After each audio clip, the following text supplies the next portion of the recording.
తాకట్లో ఉన్న మీ బంగారం ఈ రోజు ఎంత ధర చేస్తుందో కొమ్మూరి గోల్డ్ వాళ్ళకి కాల్ చేసి ఫ్రీ గోల్డ్ కాస్ట్ చెక్ చేసి చెప్తారు. నో ఇయర్స్ తర్వాత చూస్తున్నాను ఆ పంచకట్లో ఆ వాచ్ పెట్టుకునే విధానం, ఆ ఎడం చేయిని కుడి చేయిలో కలిపే విధానం, మళ్ళీ ఒక్కసారి వైఎస్ రాజశేఖర రెడ్డి గారిని చూస్తున్న ఫీల్ అయితే కలిగిస్తారు. మీరు ఎక్కడున్నా ఇది పుట్టుకతో వచ్చిన అలవాట, రాజకీయాల్లోకి వచ్చిన తర్వాత వచ్చిన అలవాట, లేకపోతే రాజశేఖర రెడ్డి గారిని చూసిన తర్వాత వచ్చిన అలవాట? సో పుట్టింది చాలా బీద వ్యవసాయ కుటుంబం, ఒక పాలేరు కొడుకుగా పుట్టినప్పుడు అక్కడ నాన్న వాళ్ళు అంత ఇట్లే కట్టేవాళ్ళు.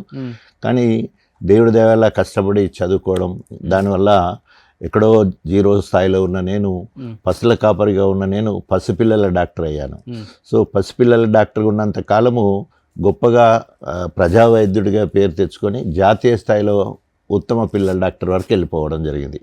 సో అప్పటి వరకు ఉన్న నేను వైఎస్ రాజశేఖర రెడ్డి గారి ప్రోత్సాహంతో అప్పటికే ఎన్టీ రామారావు టీడీపీకి రమ్మని పిలిచిన, దత్తాత్రేయ బీజేపీకి రమ్మని పిలిచినా కూడా 1994లో రాజకీయాలకు వెళ్ళలే నేను. సో 99 ఎలక్షన్లకు ముందు నాకు జాతీయ స్థాయిలో అవార్డు వచ్చినప్పుడు వైఎస్ రాజశేఖర రెడ్డి గారు పిలిపించుకొని, గన్పూర్లో ఒక దుర్మార్గుడు ఉన్నాడు, రాజయ్య నువ్వు రాజకీయాలకు రావాలి అంటే జస్ట్ నేను కాముగా ఉన్నాను, ఎందుకంటే ఆల్రెడీ 2 పార్టీలకు రానని చెప్పాను కాబట్టి.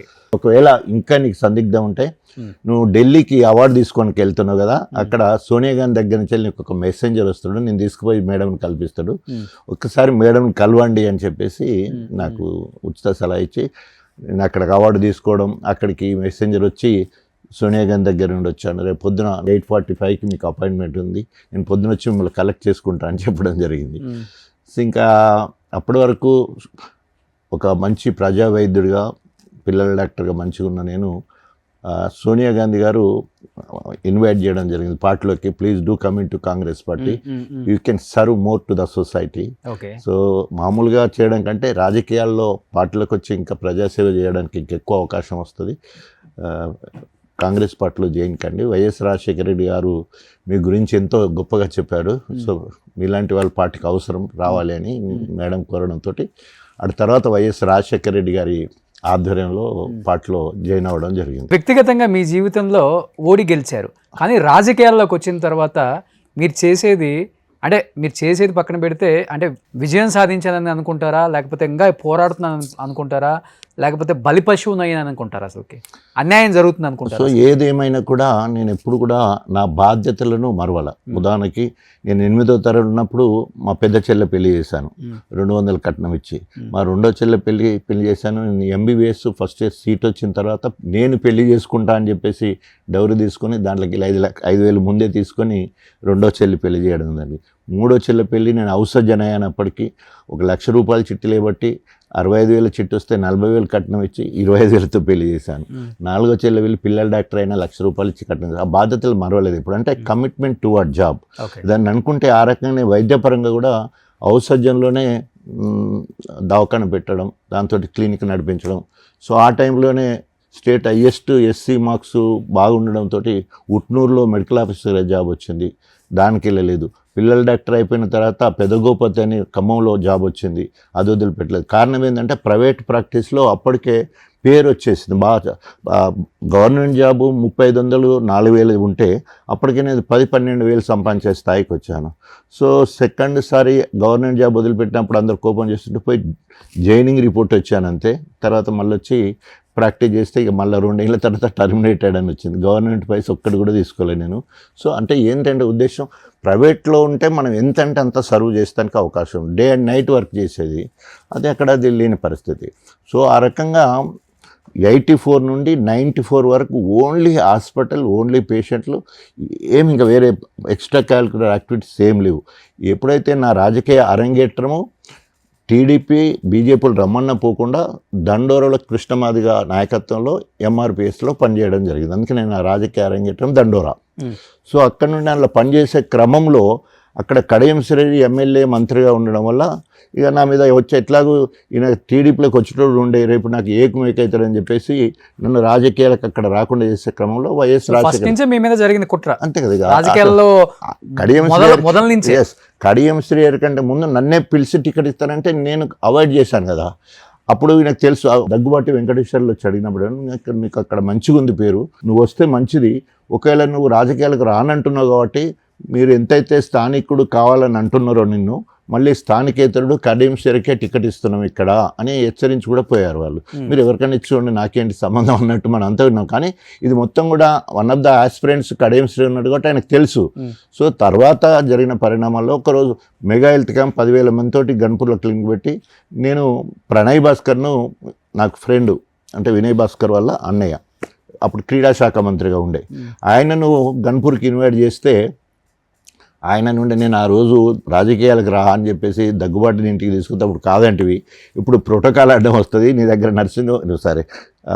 ఆడ హెల్త్ క్యాంప్ కోసము కడియం శ్రీని విలువాలి కానీ నేను రాలేను ఆయన తెలియకుండా అంటే సరే మీరు రాకుంటే ఆయన చెప్పేసి కొలంబో ఫాదర్ అని ఉండే క్యాథలిక్ గురువు ఒక అతను ఆయనతోటి ఇనాగ్రేషన్ చేసి ఉంటే సో అక్కడి నుంచి వెళ్ళి స్టార్ట్ అయింది. అప్పుడు ఆయన కడియం శ్రీహరి అనేవాడు టీడీపీలో మంత్రి, సోషల్ ఫేర్ మినిస్టర్, నేను దండోరా ఉద్యమంలో తెలంగాణ కన్వీనర్ లేదా కో కన్వీనర్ 2 పోస్టులు.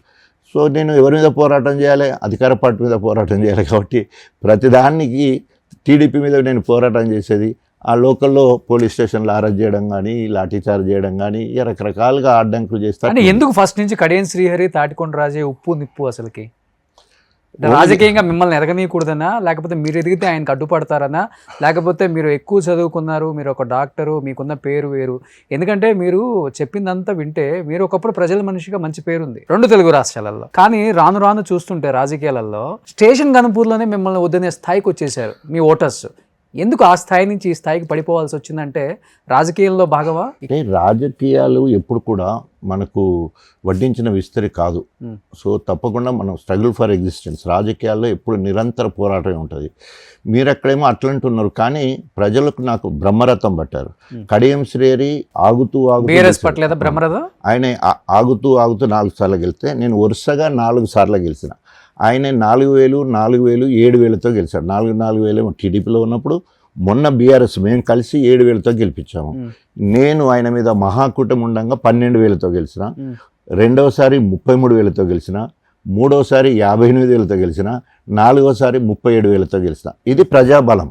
ఎక్కడ ప్రజలు ఆయన వద్దంటున్నారా నన్ను వద్దంటున్నారా? గన్పూర్ ప్రజలు ఎప్పుడు వద్దనలే.